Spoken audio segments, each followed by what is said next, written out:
a lot more about the disease because it is a debilitating disease, and the more awareness that we have, I think that folks will be mindful of it and that they will be glad to let their family members come out and learn a lot more about the disease. So I think awareness is really, really important. My name is Norma Trabanco. I'm an educator in this community for Alzheimer's Association. I've been a volunteer for 23 years and presently the co-chairman of the Memory Walk.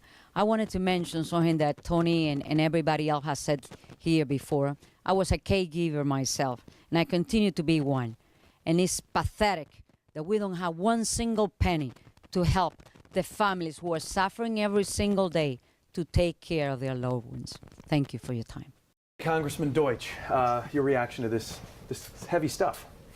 Well, excuse me, it is heavy stuff, but it's particularly heavy for the folks who are dealing with this every day.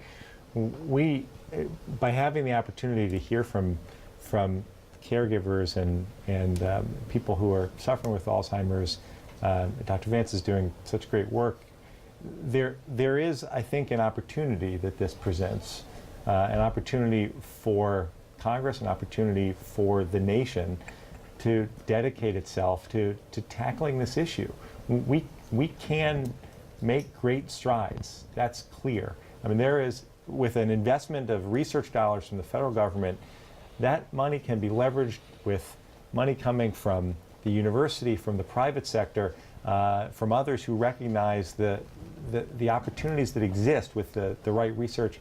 And at the same time, we can't, even as we're focusing on Alzheimer's patients, we have to recognize the great strain that caregivers have. And look, Julia's point, if there's one thing that we can do right now, and I know Julia's made the point, and I'm going to make it again, encouraging people to sign a durable power of attorney in healthcare surrogate form is easy.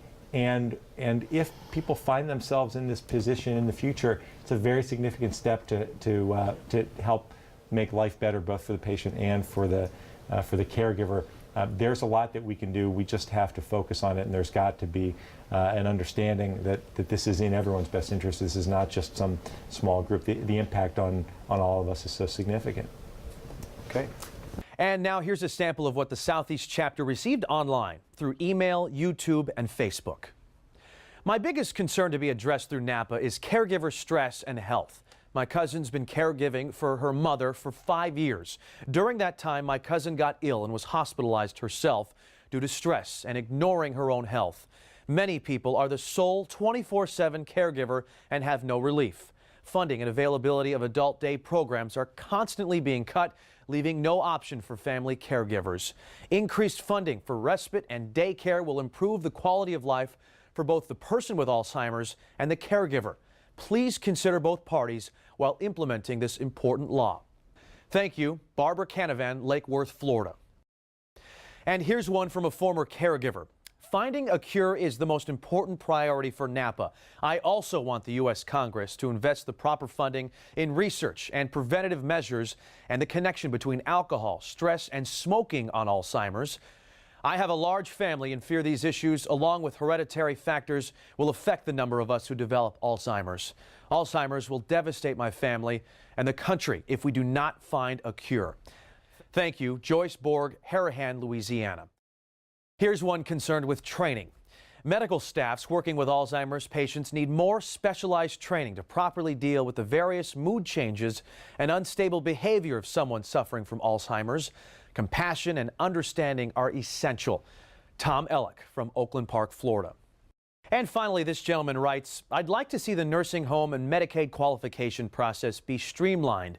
Nursing home attendants, aides, and nurses provided the requisite screening, selection, and training so they can appropriately manage and care for Alzheimer's patients. And funding directed to research institutions not tied to the pharmaceutical industry.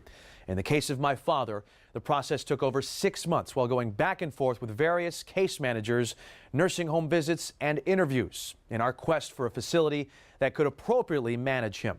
My father was denied at 3 facilities for lack of space and illness-induced aggression, so he was placed on a waiting list and his condition deteriorated. My mother, under great distress, had to care for him averaging less than 3.5 hours of sleep a night.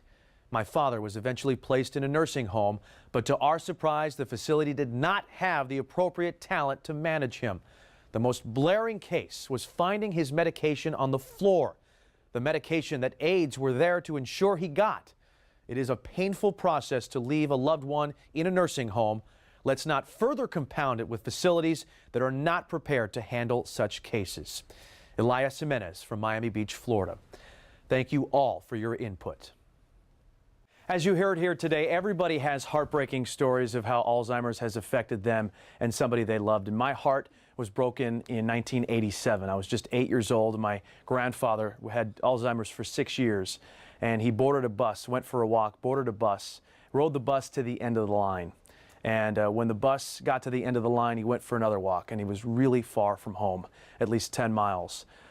He got out of that bus in the middle of winter in Lowell, Massachusetts, and went for a walk and decided to lie down, and he died. There was a 10-day search for his body. They didn't know where he was.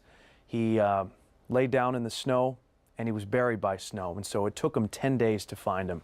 The National Guard was involved in the search, police. It was the top story on the news for 10 days, and they finally found his body there in Lowell, Massachusetts, far away.